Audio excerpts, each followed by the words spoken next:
क्या आर्थराइटिस भी बिना सर्जरी के ठीक हो सकता है? बिल्कुल ठीक हो सकता है। हड्डी है, घुटने हैं, जॉइंट है, इसमें टाइम लगता है अलाइनमेंट में। योगा या फिजियोथेरेपी कौन सा ज़्यादा बेहतर है? वैसे मैं तो दोनों की सलाह नहीं देता। क्या पेन किलर्स एक्चुअली दर्द को छुपाते हैं या उसका क्योर करते हैं? पेन किलर से पर्टिकुलर गैप अपनी जगह पे कैसे आएगा? बाद में पेशेंट कहेगा कि मैं कितना ठीक हुआ हूँ। घुटनों में जिसको दिक्कत है, गर्म पानी की सिकाई ना करें घुटने पे कभी भी, ज़्यादा स्वेलिंग बनेगी। एक्यूप्रेशर, फिजियोथेरेपी और आपकी टेक्निक में क्या अंतर है? एक्यूप्रेशर मतलब होता है प्रेशर देना, इसमें कुछ पर्टिकुलर पॉइंट्स होते हैं। फिजिकल एक्सरसाइज को फिजियोथेरेपी नाम दिया है। एक्सरसाइज करने से गैप अपनी जगह पे कैसे आएगा? आप जो लातू गलत कर दिया वो गलत है। नर्व थेरेपी क्या है? इसमें एक साइंस है जिसमें नसों की दवाई नहीं दी जाती, तो नसों को हम स्टिमुलेशन दें तो पेशेंट ठीक होने लग जाता है। क्या मोबाइल यूज, स्क्रीन टाइम भी इसका एक मेन रीजन है? बिल्कुल मेन है। आप मोबाइल चलाएंगे तो ऐसे चलाएं, स्पाइनल कॉर्ड पे प्रेशर आएगा। हाँ। आगे चल के वही कंडीशन बनेगी, नसों की दिक्कत हो सकता है, आपको हेडेक इशू हो जाए, नसों में कहते हैं चींटियां चलना। तो इस सेशन में कितने टाइम में आराम दिखना शुरू हो जाता है? एक दिन में वैसे हो जाता है।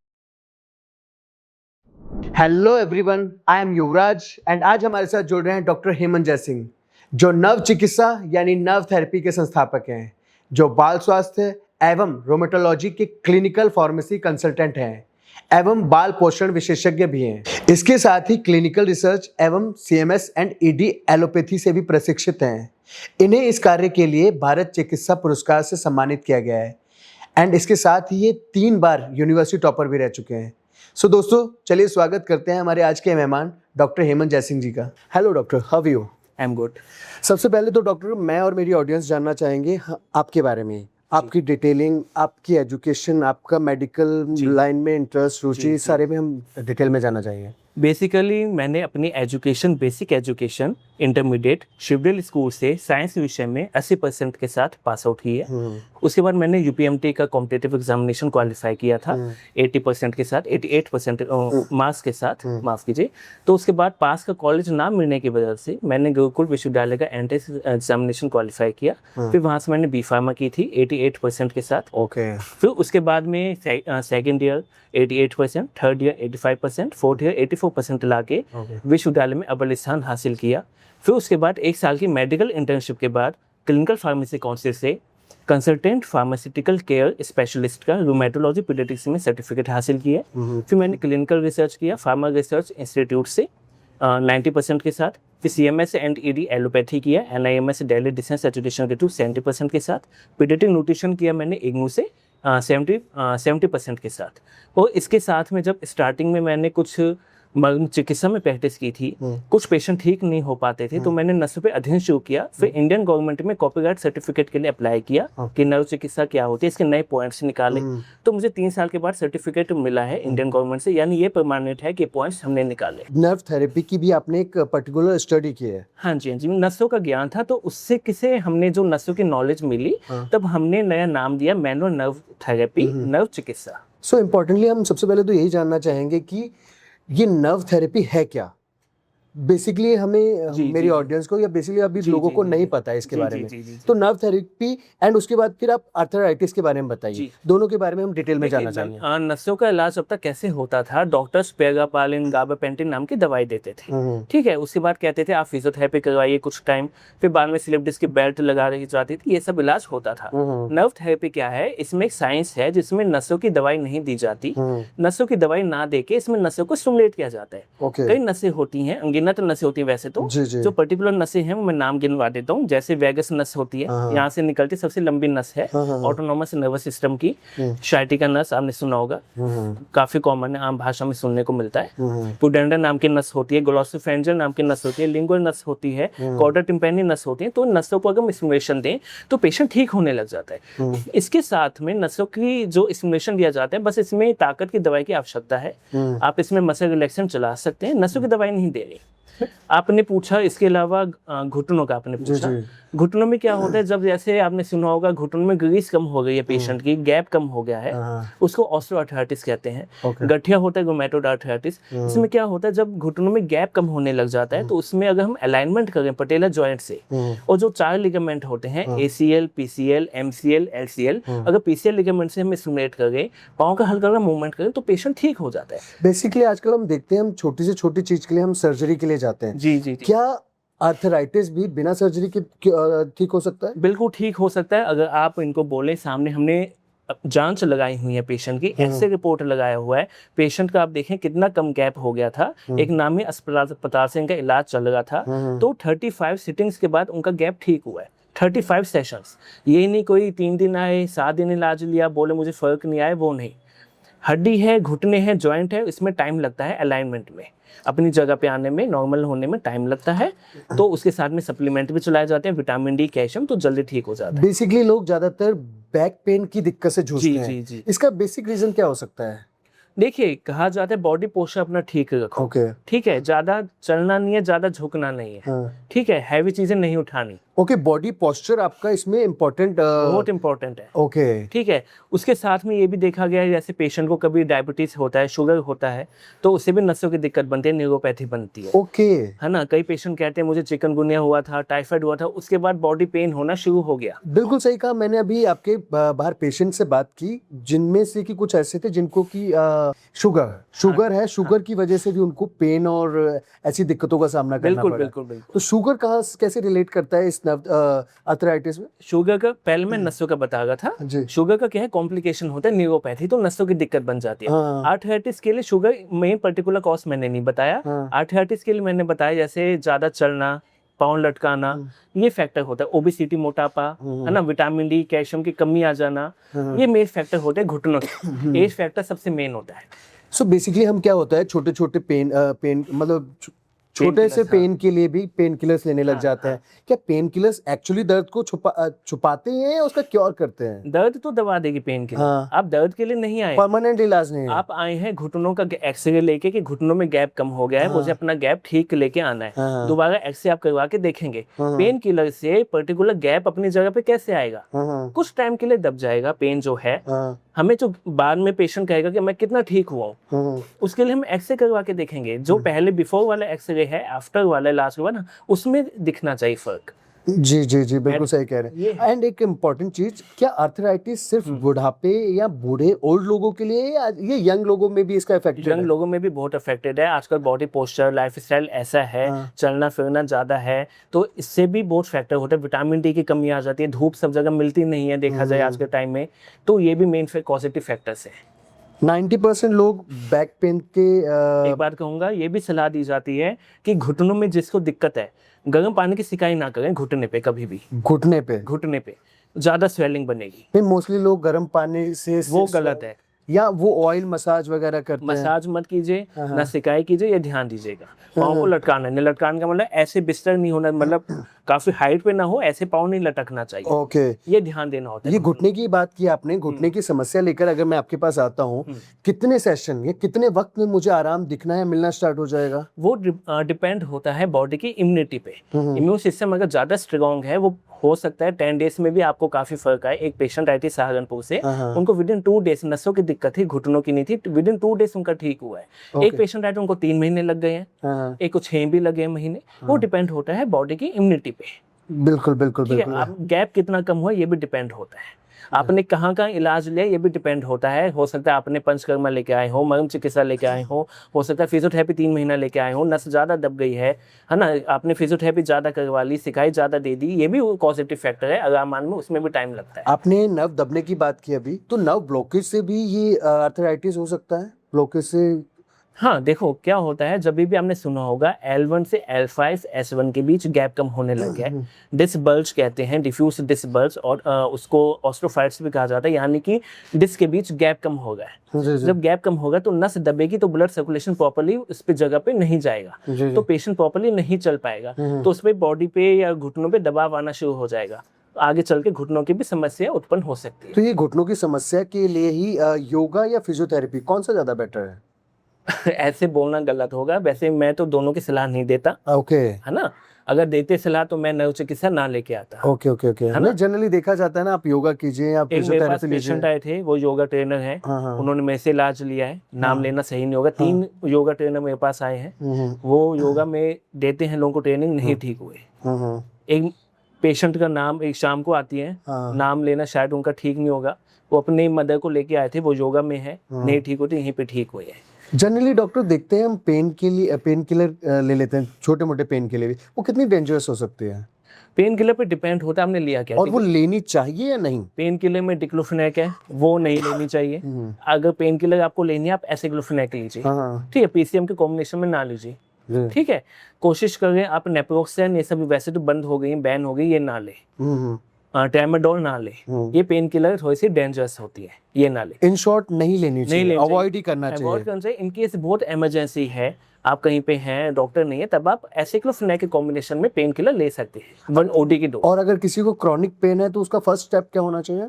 क्रॉनिक पेन है, सबसे पहले आप सिकाई कीजिए बैक बोन पे, ओके लो बैक पे, ओके गर्म पानी की सिकाई कीजिए टेल बोन पे विदिन 10 मिनट्स, हाँ है ना। 10 मिनट तक आप सिकाई कीजिए। उसके साथ अगर बहुत पेन है, क्रोनिक पेन है, जैसे आपने कहा, ट्रेमाडोल का इंजेक्शन ना लगवाएं, एक डिक्लो का इंजेक्शन लगवा सकते हैं बस।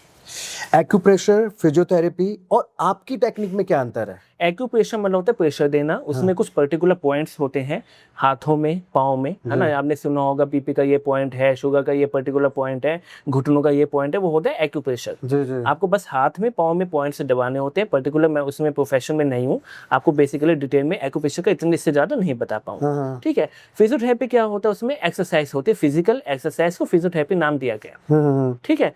फिजिकल एक्सरसाइज जब की जाती है, उसमें इलेक्ट्रोड से ये सब सिकाई की जाती है, उसमें पेन को दबाया जाता है, ठीक है।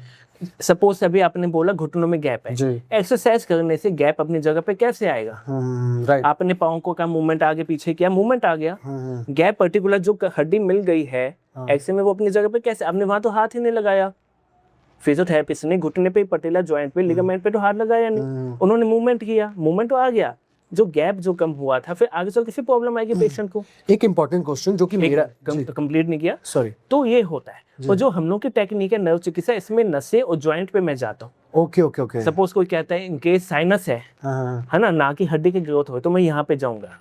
कोई कहता है मुझे नींद नहीं आती है, तो मैं दिमाग की नसों पे जाऊंगा, पर्टिकुलर वहीं जाऊंगा जो प्रॉब्लम है। कोई कहेगा घुटनों में गैप है, तो घुटनों पे जाऊंगा, लिगामेंट पे जाऊंगा, PCL, ACL, LCL, MCL ligament को स्टिमुलेट करूंगा। कोई कहता है मुझे नसों की दिक्कत है, तो वहां जाऊंगा। कोई कहेगा फ्रोजन शोल्डर है, हाथ नहीं उठता है, तो एक्रोमिकुलर जॉइंट पे जाऊंगा। पर्टिकुलर मुझे वहीं जाना है चिकित्सा में, रटने का पॉइंट्स नहीं है। कोई पेशेंट कहता है कल तो आपने ये पॉइंट किया था, आज ये नहीं किया, वो गलत है। वो समझ के हिसाब से हमें देखना है कि आज क्या प्रॉब्लम है, कल क्या थी, ठीक है। उसमें ये भी कोई नहीं कह सकता कि मुझे ये दिक्कत थी, इलाज अलग हुआ, कि मुझे बैक पेन था, भाई मुझे तो जीबी सिंड्रोम निकल गया एमआरआई में, है ना, आप तो इलाज ही गलत कर दिया, वो गलत है। भाई मुझे बोन टीबी था, आपने गलत इलाज कर दिया। इसमें इस इलाज को ऐसा डिजाइन किया, इसमें सब हमने कवर किया है, सभी जॉइंट कवर किए हैं, सभी नसें कवर किए हैं, सब कुछ इसमें कवर हो गया। ऑटो इम्यून सिस्टम भी डेवलप हो जाता है। तो मतलब हर पार्ट का एक अपना डिफरेंट इलाज है। हाँ, इसलिए 5 मिनट्स 10 मिनट्स पेशेंट को लगते हैं। यानी कि घुटनों का बस घुटनों का इलाज के आप जाइए नहीं, पेशेंट को बोलते हैं आप साइड लेके लेटें, करवट लें, फिर सीधा होएं, लिगामेंट से स्टिमुलेट करते हैं, ये हिप जॉइंट को किया जाता है स्टिमुलेट, ये शोल्डर जॉइंट किया जाता है, सब कुछ इसमें किया जाता है, सब कवर हो जाता है। माइंड से भी किया जाता है, जिससे कि बॉडी का इम्यून सिस्टम भी स्ट्रांग हो जाता है। इसलिए ऑटोइम्यून डिसऑर्डर भी कवर हो जाते हैं, जीबी सिंड्रोम, है ना, रूमेटॉइड आर्थराइटिस, सब कवर हो जाता है। अगर कुछ है, अगर इनकेस एक्सरे एमआरआई में नहीं करवाया, आपने इलाज शो कर दिया है, कोई ये नहीं कहेगा छूट गया, बोन टीबी सब कवर हो जाता है। जी, अभी आपने एक्सरसाइज की बात की, जैसे मैं अपनी ही बात करूंगा और हम यंगस्टर्स का ये सवाल होगा आपके लिए, जैसे मेरे को ये घुटने में पेन है तो क्या मैं एक्सरसाइज कर सकता हूँ, वर्कआउट कर सकता हूँ, जिम जा सकता हूँ? नहीं, बहुत आते हैं वर्कआउट किया तो दिक्कत ज्यादा होती है। अच्छा, वर्कआउट अवॉइड करना मैंने चाहिए। स्टार्टिंग में बोला ज्यादा चलना नहीं है, ज्यादा झुकना नहीं है, है ना। वर्कआउट में वो दोनों चीजें होंगी, तो कहाँ से ठीक होगा? ओके, है ना। अभी मैंने बोला स्टार्टिंग में प्रिकॉशन बोले जाते हैं, नसों के लिए, घुटनों के लिए, पाँव लटकाना नहीं है, ओके ओके, ज्यादा चलना नहीं है, ज्यादा झुकना नहीं है, हैवी चीजें नहीं उठानी। एक्सरसाइज तो मतलब ही नहीं बनता है, वर्कआउट से दिक्कत ज्यादा आती है। बिल्कुल बिल्कुल। शोल्डर पेन भी ज्यादा देखा गया है यंगस्टर्स में, जो वर्कआउट ज्यादा लेते हैं, ज्यादा कर। हाँ बिल्कुल right, shoulder and knee pain ये सब होता ही होता है, बहुत ज्यादा होता है। और उसमें भी वो रुकते नहीं है, वो एक्सरसाइज कंटिन्यू बॉडी बिल्डिंग के लिए है जी, वो इलाज तो ना है। मतलब उस केस में अवॉइड ही करो, आप एक्सरसाइज नहीं करो। हाँ। मैं मेरे को पर्सनली खुद को भी एडवाइस करना चाहूंगा कि मैं भी अब एक्सरसाइज ना करूं। जी जी। एक और सवाल है मेरा, ये नसों में जो दिक्कत होती है, इसके लिए क्या क्या प्रिकॉशंस लेने चाहिए? वही जो अभी स्टार्टिंग में बताया वही बोलूंगा। इसमें खाने में ठंडा मत लें, दही, मट्ठा, चावल, है ना, थोड़ा सा इसको अवॉइड कीजिए। जितनी ठंडा तासीर वाली चीजें होंगी, नसों की दिक्कत, घुटनों की दिक्कत जल्दी बनती है। घुटनों में तो कैल्शियम ज्यादा लेना होता है, दूध लें, हल्दी लें, उसमें फ़ायदा देगा। जिसको फैटी लीवर है उसमें थोड़ा सा मना करते हैं, फैट वाली चीज़ें अवॉइड कीजिए, तब आप मलाई निकाल के दूध ले सकते हैं, ठीक है। और ज़्यादा चलना नहीं होता, ज़्यादा झुकना नहीं होता, हैवी चीज़ें नहीं उठानी होती, नसों की दिक्कत के लिए ये ध्यान देना होता है, ये कहा जाता है। घुटनों के लिए पाँव को लटकाना नहीं होता, और गर्म पानी की सिकाई मना की है घुटनों पे, गर्म सिकाई नहीं करनी, गर्म नहीं करनी है तो आप आइस पैक की सिकाई कर सकते हो। कभी शोल्डर पेन होता है वहाँ पे, और जो नी पेन होता है आइस से आप कर सकते हैं। हाँ। जो जॉइंट है वहाँ पे, जो ये शोल्डर जॉइंट है और नी जॉइंट है उस पे। जी जी जी sir, doctor 3 top natural remedies क्या बताना चाहेंगे आप लोगों को जो कि वो घर पर कर सके? जब भी किसी को नसों की दिक्कत है, सबसे पहले स्टैंडिंग पोजीशन में आए, अपना सीधा पाँव पीछे लें, हिप की तरफ बेंड कीजिए, फिर नीचे लाइए, फिर लेफ्ट वाला पाँव पीछे बेंड कीजिए, फिर नीचे लाइए, 10 टाइम्स ये 10 टाइम्स वो, फिर हल्का सा आप झुके अपने पाँव को छुएं। जब भी ऐसा किया जाएगा कभी भी नसों की दिक्कत नहीं बनेगी, ये ध्यान दें। सर एक इम्पॉर्टेंट सवाल जो कि आजकल हर किसी में, ना कि यंगस्टर, हर एज के एज ग्रुप में देखा जाता है कि आप मोबाइल में ही लगे रहते हैं। क्या मोबाइल यूज और स्क्रीन टाइम भी इसका एक मेन रीजन है? बिल्कुल मेन है। आप मोबाइल चलाएंगे तो ऐसे चलाएंगे, जी बिल्कुल, स्पाइनल कॉर्ड पे प्रेशर आएगा, आगे चल के वही कंडीशन बनेगी, नसों की दिक्कत, यानी C1 से C7 के बीच में गैप कम होना शुरू हो गया है, जी जी, स्पॉन्डिलाइटिक चेंजेस आने लग गए हैं सर्वाइकल रीजन में, लंबर रीजन में। जी जी जी, स्पॉन्डिलाइटिक चेंजेस का मतलब आगे चल के सर्वाइकल बनने का, हो सकता है वर्टिगो शुरू हो जाए, चक्कर आने शुरू हो जाए, है ना, हो सकता है आपको हेडेक शुरू हो जाए, नसों में कहते हैं चींटियां चलना, है ना, बिल्कुल बिल्कुल, तो ये सुनपन आना, ये उसके लक्षण बनते हैं। जी जी जी। तो मतलब ओवरऑल बस मैं यही कहना चाहूँगा मेरी ऑडियंस को एंड हम सभी को कि हम आर्थराइटिस जो कि एक मेन प्रॉब्लम है उसे बिना ऑपरेशन, बिना किसी चीर फाड़ के डॉक्टर की मदद से ठीक कर सकते हैं। लेकिन टाइम लगेगा, ये नहीं कि 3 दिन 5 दिन 7 दिन 10 दिन, नहीं। सर कितना अनुभव है, हम मेरी ऑडियंस में हम जानना चाहेंगे आपको इसका। अब तक 11+ ईयर्स का अनुभव है, 1 लाख से ज्यादा मैं पेशेंट देख चुका हूँ जी। एक दिन में 70 से 80 की ओपीडी हो जाती है। तो ये है, यहाँ पे 2 डॉक्टर बैठे हुए हैं। हमारे पास नसों के, घुटनों के पेशेंट ज्यादा आते हैं, ऑटिज्म के, सेरेब्रल पाल्सी के बच्चे आते हैं। यहाँ दूसरे डॉक्टर बैठी हैं, डॉक्टर वीनू जे बहल, उनके पास फाइब्रॉइड का इलाज बहुत अच्छा है, वो गायनी का सेक्शन देखती हैं, आयुर्वेदिक फिजिशियन का सेक्शन देखती हैं। ओके ओके ओके, मींस कितने सेशन में, कितने टाइम में आराम दिखना शुरू हो जाता है? एक दिन में वैसे हो जाता है, पहले दिन में आराम आना शुरू हो जाता है। अगर आप ये उम्मीद करते हैं कि एक्सरे रिपोर्ट में गैप बिल्कुल कम था, एक दिन में अपनी जगह पे, वो नहीं होगा। जी जी जी जी, ठीक है, उसमें टाइम मतलब टाइम देना पड़ेगा। टाइम के साथ साथ आपका क्योर परमानेंटली, जब पेशेंट कंटिन्यूशन में आता है तब मैं खुद कहता हूँ अब आप MRI एक्सरे करवा के देखिए कितना फर्क है, और ये परमानेंटली क्योर हो जाता है? क्योर हो जाता है। उसके बाद भी प्रिकॉशन लेने मस्ट है। ओके ओके, इवन ऑपरेशन के बाद भी सलाह दी जाती है, डॉक्टर्स कहते हैं ज्यादा नहीं चलना, ज्यादा नहीं झुकना। एक पेशेंट आए थे ऋषिकेश के, 2.5 साल के बाद उनको वापस दिक्कत आ गई। ओके, वापस भी आ सकती है? बिल्कुल आ सकती है, अगर प्रिकॉशन नहीं लेंगे। अभी आपने कहा नीचे देखना, मोबाइल चलाना, ऐसे होगा तो वापस दिक्कत। तो ये प्रिकॉशन खाने पीने को भी लेकर होते हैं? हाँ, खान में ठंडा मना किया, दही मट्ठा, चावल नहीं, ठीक होने के बाद भी नहीं खा सकते? थोड़ा सा ध्यान दो, अगर आपने चावल लेने हैं कम कम चावल लें, आप उसमें थोड़ा मांड निकाल के बना लें, हल्दी डालें, दिन में खा लें, कभी कभी खाएं। ओके, अल्कोहल नॉनवेज मना होता है। Okay okay okay. And doctor जानना चाहेंगे ऑटिज्म के बारे में प्लीज डिटेल में बताइए। कई बच्चे आते हैं जो बच्चे बैठ नहीं पाते हैं, चल नहीं पाते हैं, डिलेड माइलस्टोन्स का केस होता है। क्या होता है, जब दिमाग को ऑक्सीजन नहीं मिलता है, ओके, उस केस में क्या होता है, ऑटिज्म CP की कंडीशन बन जाती है। हाँ, बच्चे बैठ नहीं पाते, थोड़ा सा कहा जाता है कि डिलेड माइलस्टोन्स का केस बन जाता है, बोलना लेट होता है, चल नहीं पाते हैं। एक पेशेंट आए थे, बैठना बिल्कुल बच्चे का मुश्किल था, बैठने का तो इसमें बहुत जल्दी ठीक हो जाता है। बल्कि एक बच्चे का बाहर मैंने भी देखा जिसका कि हाथ, एक छोटी सी बच्ची थी, हाथ कुछ ऐसे ही था और वो बच्ची ने बताया कि मैं अब हाथ खोल भी पा रही हूँ। तो ये कॉमन प्रॉब्लम है बच्चों में, आजकल बहुत कॉमन हो गई है ऑटिज्म और CP वाले केस, ज्यादा बच्चे अब देखने को मिलते हैं, अफेक्टेड है इस चीज।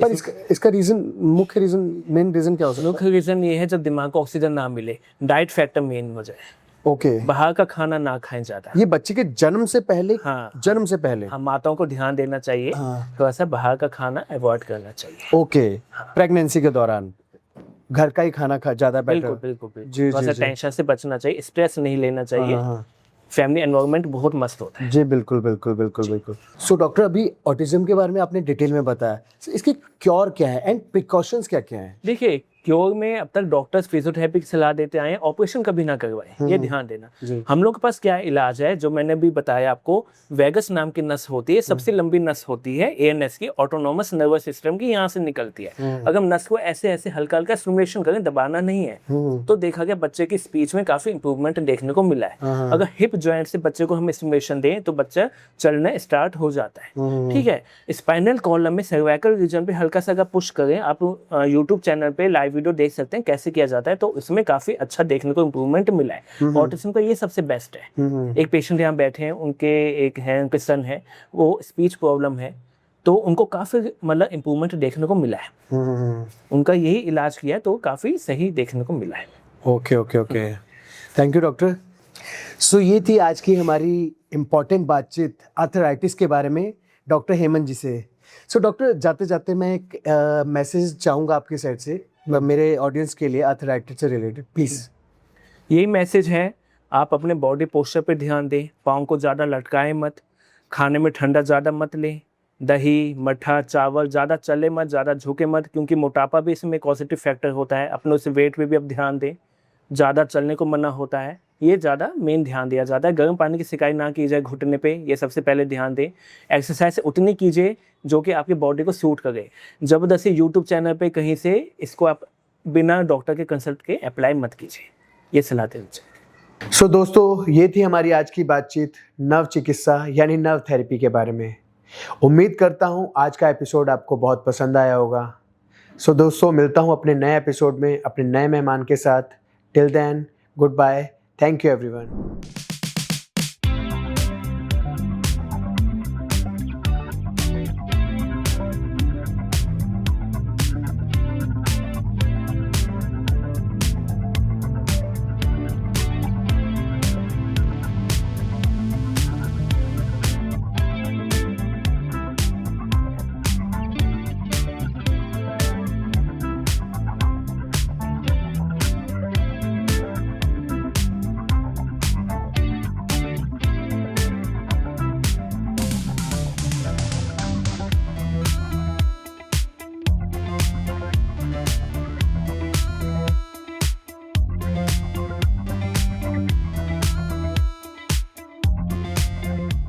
क्या समस्या है आपकी, क्या परेशानी है? ये सारी बाहों में ये दर्द है सारा। ये सारे आपके हाँ, ये गर्दन में ये सारा। ओके ओके ओके, तो कैसा है अभी, आराम कैसा है? हाँ, आराम है पहले से अभी।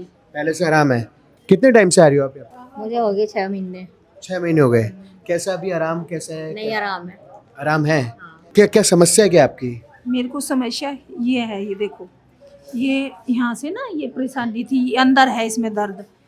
4 महीने, और 4 महीने में कैसा आराम है आपको? कितना काफी आराम है। आराम मिल रहा है? हाँ हाँ, मेरे को काफी आराम है। Thank you ma'am. तो अभी आप यहाँ डॉक्टर के पास आ रहे हैं। बहुत मुझसे तो बहुत भगवान बच्चा है, बस मैं तो बहुत बच्चा है मेरे काफी आराम है मतलब? बहुत ज्यादा। मैं 6 से हाथ रोड़ रही हूँ, ये हाथ हटा दिया डॉक्टर साहब। अच्छा, हाथ आपका हटता नहीं था पहले? ना, दम चटा रही। Okay okay. हाँ, बहुत बहुत हमारा के बहुत अच्छी थी इलाज कर। हाँ हाँ, आराम है? आराम है, बहुत आराम है। काफी आराम है। हाँ, अब 10 दिन तो हुआ अभी आइला। हाँ, और 10 दिन में भी आपको काफी आराम मिल रहा है? काफी बहुत बहुत देख कर। जी मैम, आप किस परेशानी की समस्या के लिए यहाँ पर आए? इस बच्ची के लिए आई थी। बच्ची का हाथ सीधा हो गया, देखो उंगली ऐसे थी और हाथ ऐसे था। ओके। देखो ऐसे हो गया, इतना आराम मिला, मतलब काफी आराम मिल रहा है? बहुत आराम मिला काफी। पहले हाथ ये ऐसे था जी और अभी ऐसे हो गया है? जी, उंगली सीधी हो गई, अंगूठा रह गया। हाथ दिखाइए। हाथ दिखाओ, सीधा करो, देखो